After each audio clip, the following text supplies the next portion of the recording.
ressemblance de Dieu. Et Dieu nous a donné de dominer ici-bas. Et maintenant, quelqu'un a échoué son destin et il a été précipité sur la terre vers les hommes. Et maintenant, voyons, jaloux de ceux destinés à décider, non, je ne peux pas accepter ça. Je ne peux pas accepter. Il a décidé à partir de là de combattre, de tuer ses destinées, de tuer cela et l'homme ne parvient plus à cela. Amen. Amen. Donc, qu'est-ce qu'il va faire? Il ne viendra jamais comme étant un ennemi. Pourquoi? Parce que à partir du moment où quelqu'un vient devant toi comme un ennemi, tu ne peux pas facilement céder à ça. Satan vient toujours au nom de l'amitié, au nom de l'amour. Il vient toujours au nom des sentiments. Il vient toujours au nom des choses qui facilement peut atteindre le cœur de l'homme. Et quand il est descendu dans le jardin, vers la femme, il a regardé, sachant que l'homme a bien compris le message. Il est difficile de servir celui qui a bien compris le message. Alors il faut passer par celle qui n'avait pas bien compris le message. Amen. Amen. Alors il est passé, il est allé vers la femme parce que la femme n'avait pas bien compris ce que Dieu avait dit. Et il a sondé d'abord la femme pour savoir si la femme avait une bonne compréhension de la parole de Dieu. C'est ce qu'il a d'abord sondé. Pourquoi? Parce que le tueur de destin ne tue pas un homme sans d'abord sonder et savoir comment et où l'atteindre. C'est pourquoi on parle de plus ruser. Et lorsqu'on parle de ruse, la ruse est un procédé habile pour tromper.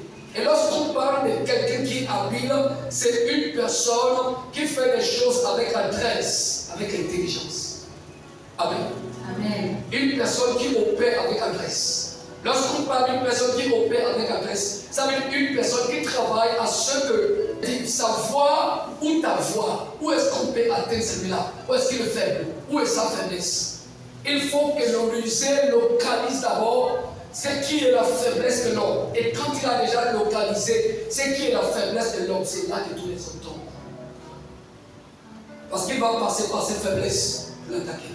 Parce qu'il a constaté quelque chose, c'est que l'homme et la femme s'éloignaient toujours de l'arbre, de la connaissance du bien et du mal. Et il va réfléchir pour savoir pourquoi est-ce qu'il s'éloignait de ça. Pourquoi est-ce qu'ils refusent de toucher? S'ils ont refusé de toucher ça, c'est parce qu'ils ont sûrement compris quelque chose. Ils ont sûrement entendu quelque chose. Et il va sonder pour savoir si, par rapport à ce qu'ils ont entendu, s'ils avaient bien compris ce qu'ils avaient entendu. Dieu a réellement dit que vous ne mangez pas les fruits du jardin. Non, ce n'est pas tous les fruits. C'est celui de la connaissance du bien et du mal. Donc c'est ça sa force. Donc c'est ce qui le maintient. Donc c'est ce qui les empêche de tomber. Donc c'est ce qui fait qu'ils soient toujours agréables à Dieu. Il va chercher à savoir ce qui leur maintient toujours dans leur destinée. Alors il va savoir, non c'était ça. Alors il va regarder, je vais attaquer. Et même c'est là qu'il va s'accrocher. Il va parler à Dieu. Il ne va pas chercher autre chose. Mais là il a trouvé, il a ciblé cette faiblesse. Et il va parler à la femme. Non, Dieu, vous ne pourrez pas. Dieu ne vous dit pas la vérité. Ce n'est pas la vérité qu'on t'a dit. C'est que tu as entendu là, ce n'est pas la vérité. En réalité, c'est que le jour où tu mangeras, tes yeux s'ouvriront. Et vous serez comme les dieux en connaissant le bien et le mal. C'est ce qu'il les a dit. Et la femme maintenant, à cause de la convoitise des yeux, et voyons Satan comme étant, le serpent comme étant ami, comme étant un ami, elle a cédé à ce que le serpent avait dit. Et à partir de là, les deux ont été séparés et leur destinée. Amen. Qu'est-ce que Satan était venu faire? Tuer ces destinées-là. À quoi est-ce que l'homme avait été destiné? Premièrement, à la vie éternelle. Et l'homme avait été séparé de la vie éternelle. À quoi est-ce que l'homme avait été destiné? Deuxième chose, l'homme était destiné à être héritier et bénéficiaire de la puissance de Dieu. Mais Satan n'aime pas ça. Il n'est pas d'accord parce que lui, il a déjà échoué. Et lui, il est prédestiné pour l'enfer. Et comme Satan est déjà destiné à l'enfer, il a décidé aussi de détourner l'homme de son destin, enfin de l'introduire aussi dans ce à quoi lui-même il a été destiné. Amen. Tu as le destin. Apocalypse 12, verset 12. Verset 12, il est écrit. C'est pourquoi réjouissez-vous cieux, et vous qui habitez dans les cieux. Malheur à la terre et à la mer, car le diable est descendu vers nous, animé d'une grande colère, sachant qu'il a peu de temps. Car le diable est descendu vers vous, animé d'une grande colère, sachant qu'il a peu de temps. Quel est son but en descendant? C'est pour tuer les destins, pour séparer les hommes du plan de Dieu pour leur vie. Lorsqu'on parle de destin, le destin c'est quelque chose qui a été prédestiné d'avance. Quelque chose qui est fait d'avance pour l'homme. Le destin c'est quelque chose qui est préparé d'avance pour l'homme. Le destin c'est quelque chose que Dieu a fait d'avance pour l'homme. C'est ça le destin. Regarde ce qu'il dit. Dans Jérémie chapitre 1, je prends ce texte d'abord qui me vient en esprit. Jérémie chapitre 1, verset 5. Regarde ce que la Bible dit, quelque chose d'important. Jérémie chapitre 1, nous parlons de destin. Au verset 5. Au verset 5. Il est écrit. Il est écrit. Avant que je ne t'eusse formé, dans le ventre de ta mère, je te connaissais. Et avant que tu fusses sorti de ton sein, je t'avais consacré. Je t'avais établi prophète des nations. Et avait établi prophète des nations. C'était un destin. Amen. Amen. Amen. Ça, c'est ce qu'on appelle un destin. Le destin s'impose à l'homme. Ce n'est pas par la volonté de l'homme. Non, le destin lui-même s'impose à l'homme parce que Dieu l'a fait d'avance. Et quand tout destin tracé par Dieu n'est pas le destin de malheur. Dieu n'a jamais tracé pour quelqu'un le malheur. Dieu n'a jamais fait un plan de malheur pour quelqu'un. Car la parole de Dieu le confirme. Je crois dans Jérémie 29, verset 11. Regardez ce texte. Jérémie 29, verset 11. Ça me vient en esprit. 29, verset 11. Verset 11. Car je connais les projets que j'ai formés sur Car je connais les projets que j'ai formés sur vous. Dit l'Éternel. Dit l'Éternel. Projet de paix et non de malheur. Projet de paix et non de malheur. Afin de vous donner un avenir et de l'espérance. Dieu n'a jamais tracé un destin de malheur. Il n'a jamais fait un plan de malheur pour quiconque. Ce n'est pas Dieu. Dieu n'est pas si méchant pour tracer d'avance pour quelqu'un le malheur, jamais. Dieu a fait pour tous un projet de paix et non de malheur. Amen. Donc, tu ne peux pas appeler parce qu'on veut t'appeler. On t'a appelé parce que tu as été prédestiné à quelque chose de très grand et de très puissant. Amen. On ne t'a pas appelé parce qu'on veut t'appeler. Dieu ne t'appelle pas pour t'appeler. Dieu t'appelle parce qu'il t'a connu d'avance. Dieu t'appelle parce qu'il a tracé un chemin d'avance pour toi. Dieu t'appelle parce qu'il a tracé un destin d'avance pour toi. Mais le grand problème, c'est que le monde dans lequel nous sommes descendus pour commencer la marche vers cette destinée, c'est le monde aussi dans lequel est précipité le tueur de destin. Amen. Est-ce que quelqu'un comprend de quoi je parle? Amen. Et maintenant, ce tueur de destin ne parle là pour blaguer avec quelqu'un. Il ne sera jamais l'ennemi de quelqu'un. Parce que son but, même quand il fait du bien aux hommes, ce n'est pas pour que cet homme soit heureux, c'est pour que cet homme soit malheureux. Amen. Même quand il te donne les milliards, même au prix de ton destin. Amen. Même quand il te donne les milliards au prix de ta destinée. Amen. C'est ce qu'il fera. Lui, il n'est pas les milliards qu'il te donne, c'est pas ce qui l'intéresse. Peu importe ce qu'il peut offrir aux hommes, ce n'est pas ce qui l'intéresse. Ce qui l'intéresse, c'est ta destinée glorieuse. Amen. Quand Satan veut détruire, il prépare, il cherche quelqu'un. Et il met la personne sur ton chemin. Amen. Pour détourner la carrière d'une personne, Satan ne viendra jamais. Satan n'a pas besoin de venir. Pourquoi? Parce que si Satan vient devant toi, tu vas fuir. Il ne viendra jamais lui-même. Il connaît ce que tu es. Quand il a voulu tuer Samson, il savait que Samson aimait les belles femmes. Il savait que Samson aimait les belles femmes. Malgré la puissance, malgré l'onction, malgré les capacités. Mais il a constaté quelque chose en Samson. Que l'onction qui est en lui ne l'a même pas à craindre Dieu. Amen. Amen. Il a compris que malgré l'onction, Samson n'avait pas la crainte de Dieu. C'est pourquoi quand Samson partait chez les Philistins, il trouve la prostituée, il rentre chez la prostituée, il dort jusqu'au matin, il sort de là, il déracine le poteau pour montrer que mes échoues de ma vie, mais l'onction est toujours là. Mais attention, il y a un Dieu de destin qui te guette.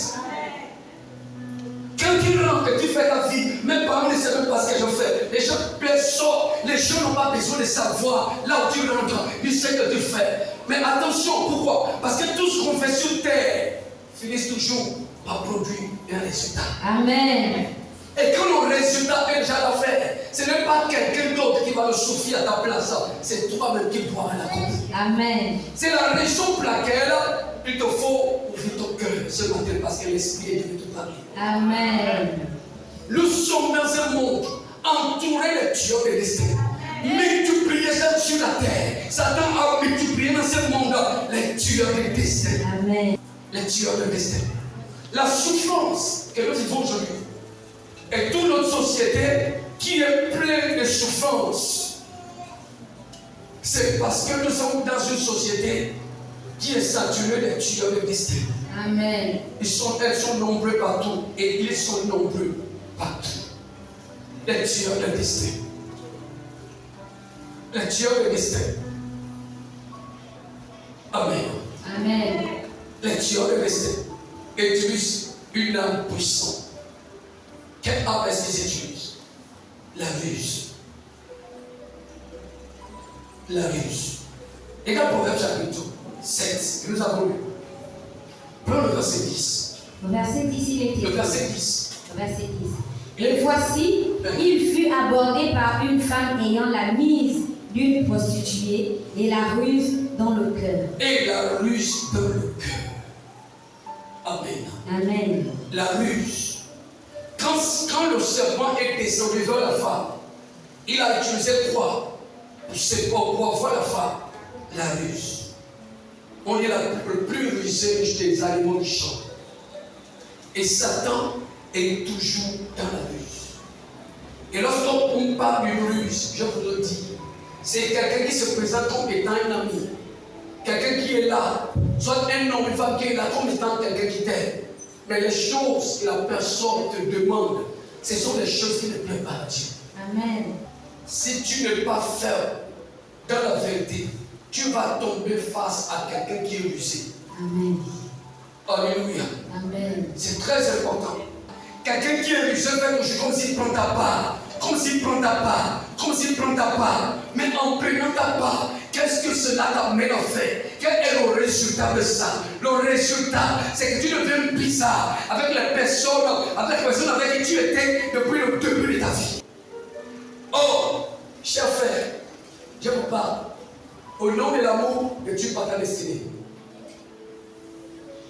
Amen. Je vais encore faire quoi?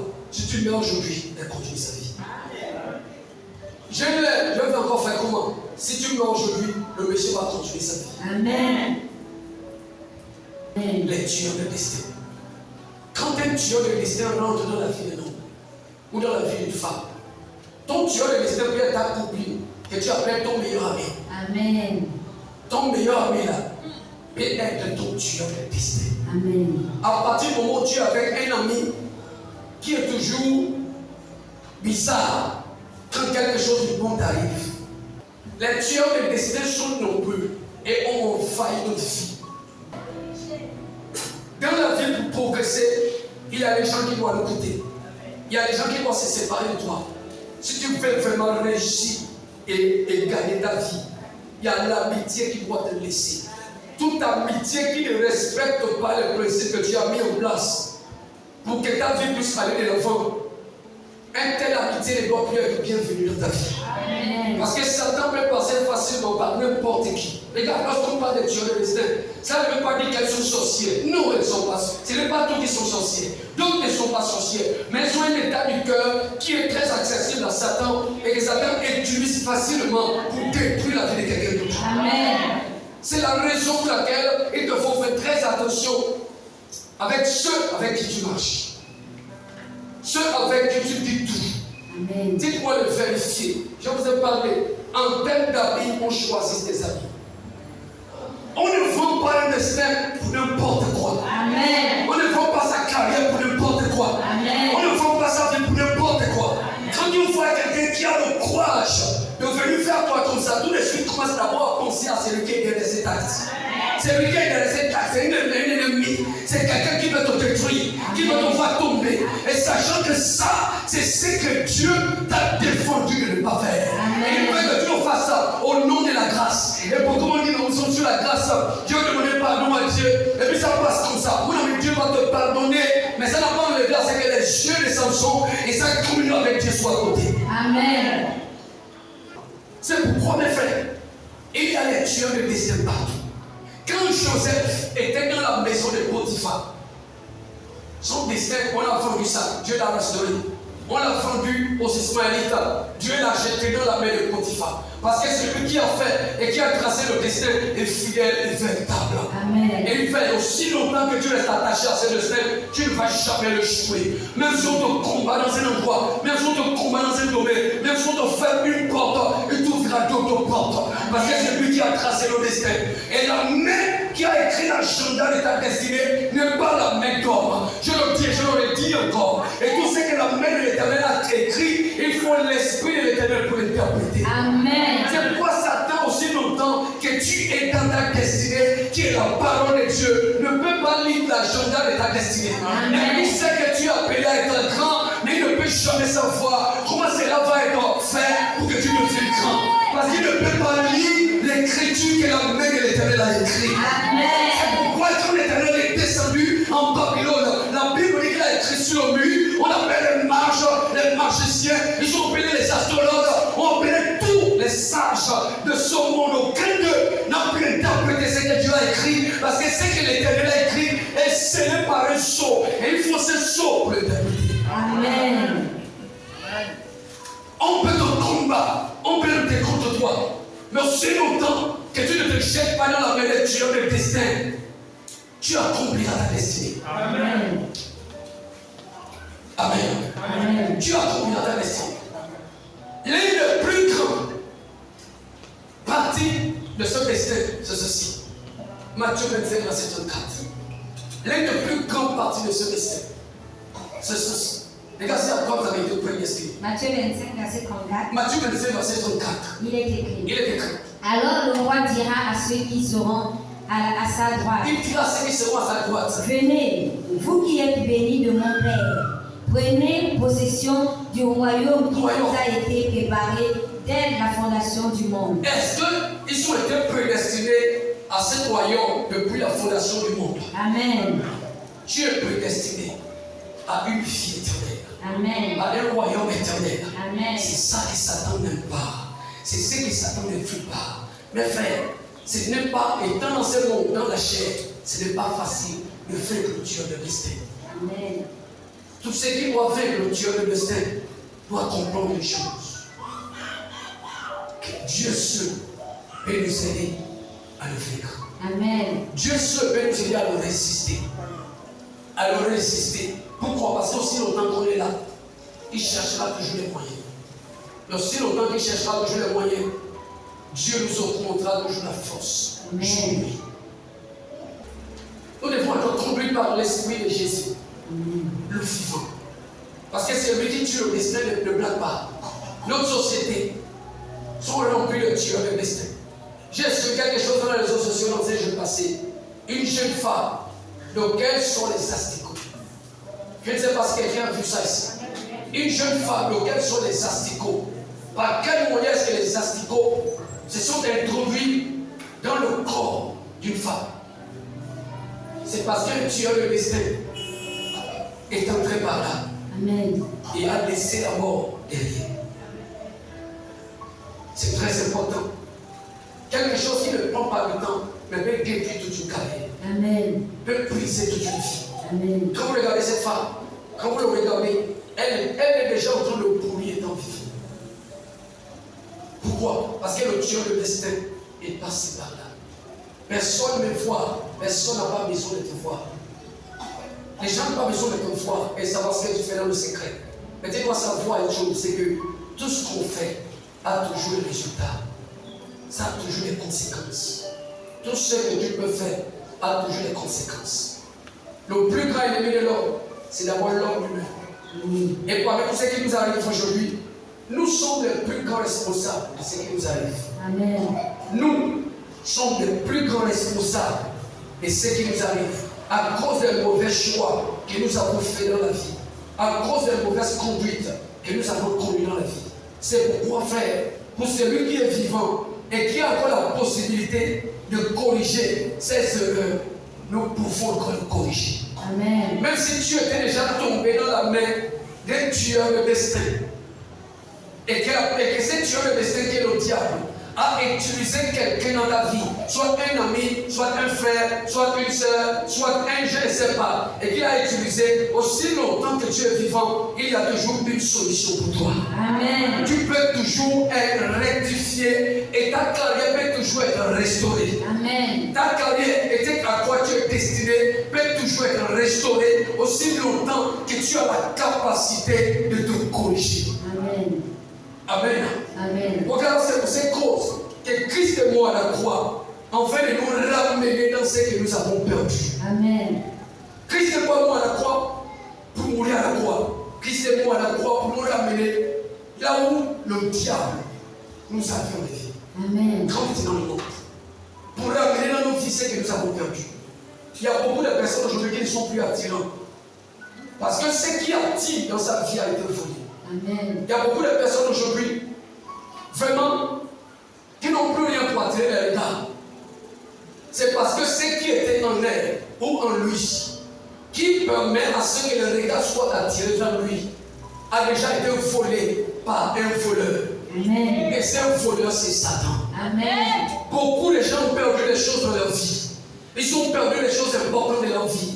C'est pourquoi il y a la souffrance. Beaucoup de gens ont perdu les grandes choses dans leur vie à cause de la manière dont ils ont décidé de mener leur vie, de la manière dont ça leur plaît. Beaucoup ont perdu beaucoup de choses et d'autres sont en train de perdre ce qui est du pied dans leur vie. Amen. Mais une chose est importante, c'est que quel que soit ce que tu as perdu dans ta vie, à cause de l'ignorance, à cause de l'amour, on peut te la restaurer. Amen. L'amour de Dieu est venu pour te restaurer tout ce qui t'a été volé. Amen. L'amour de Christ est venu pour te redonner tout ce que tu as perdu. Amen. L'amour de Christ est venu pour te ramener là où on t'a chassé. L'amour de Christ est venu pour enlever celui qui occupe ta place mystiquement, afin que tu puisses occuper la place qui t'est réservée. L'amour de Dieu est descendu, afin que s'il y a les Galilas affectés dans ton chemin, que ces Galilas puissent échouer au nom de Jésus. L'amour de Dieu est descendu pour que les femmes de Potiphar dans ta vie puissent échouer leur mission au nom de Jésus. L'amour de Dieu est descendu pour que celui qui dérobe et qui gagne les hommes ne te gagne plus. Amen. Pour qu'il ne te gagne plus.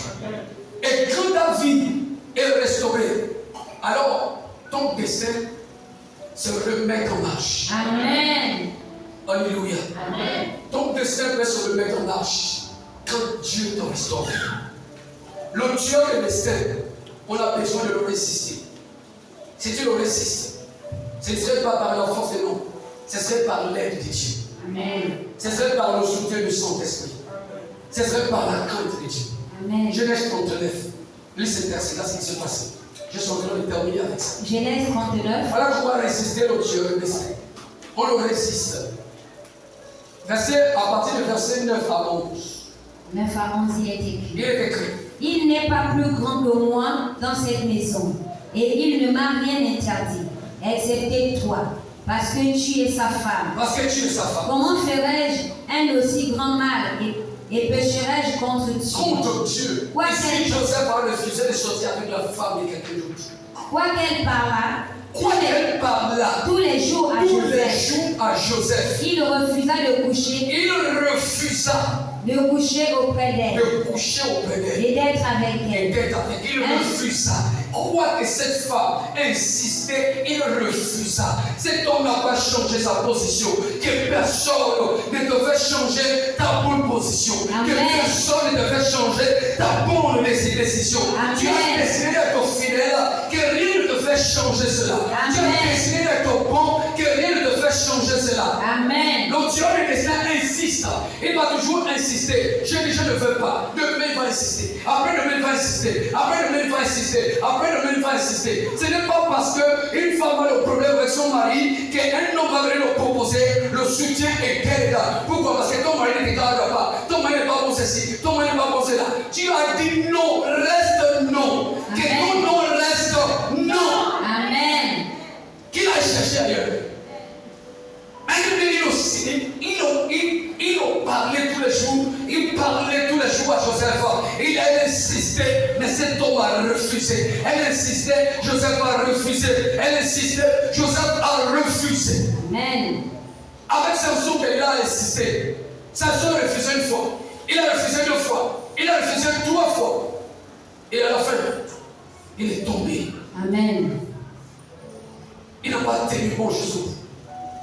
Mais avec Joseph, elle a pris plusieurs jours pour insister. Et Joseph a refusé. Amen. Il a même décidé, s'il faut que je paie, c'est que je gagne, je paierai cela. Ce n'est pas parce que tu travailles quelque part qu'un patron ou une maîtresse va t'exiger quelque chose qui ne va pas avec ta carrière. Oh, si je vais avec elle, elle va faire ça comme un jour, on m'ajoute le salaire.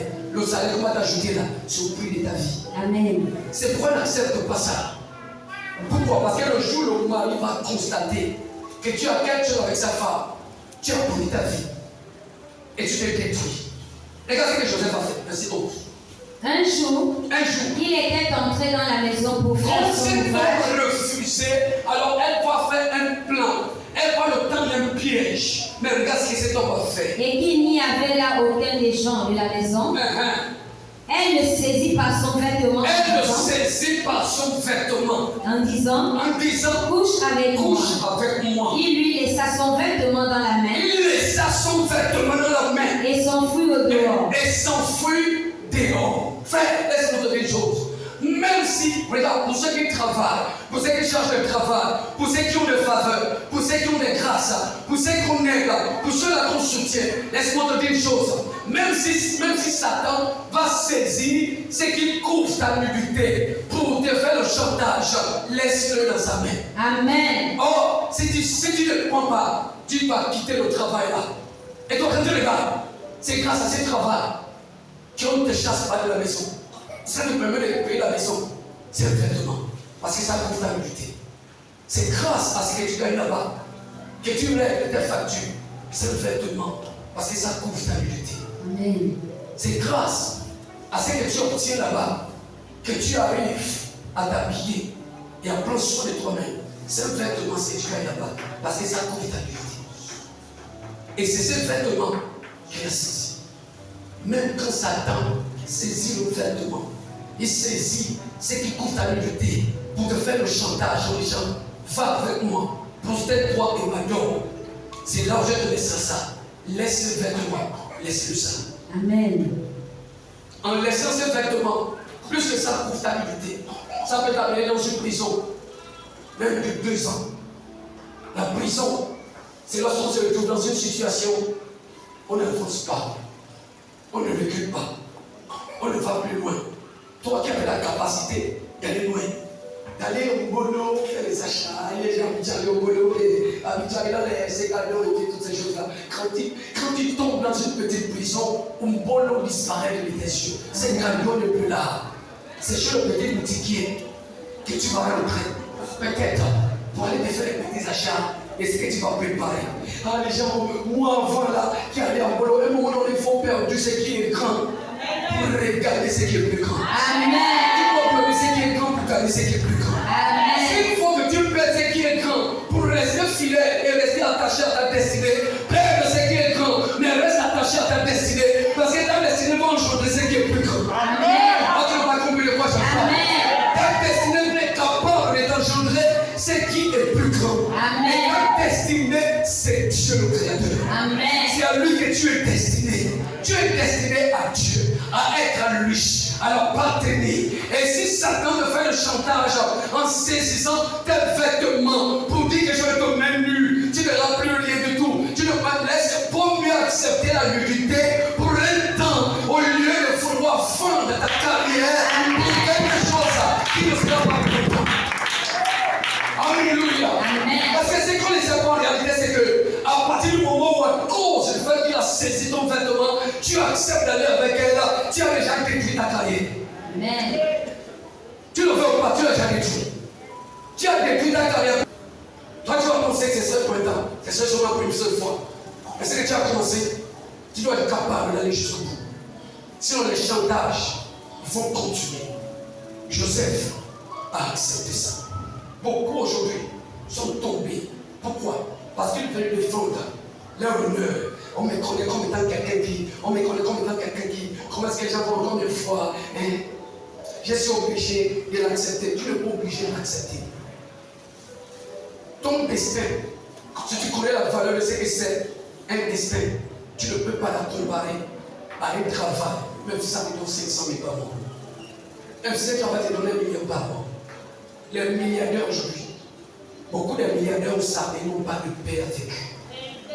Toi, tu n'as pas peut-être, mais tu as la paix. Et aussi longtemps que tu as cette paix, ce qui est merveilleux, ça sera dans ta vie. Amen. Dans ces siècles présents et ensuite dans les siècles à venir, la vie éternelle. Amen. Tu dois résister au diable, comme Joseph. Tu dois le laisser complètement.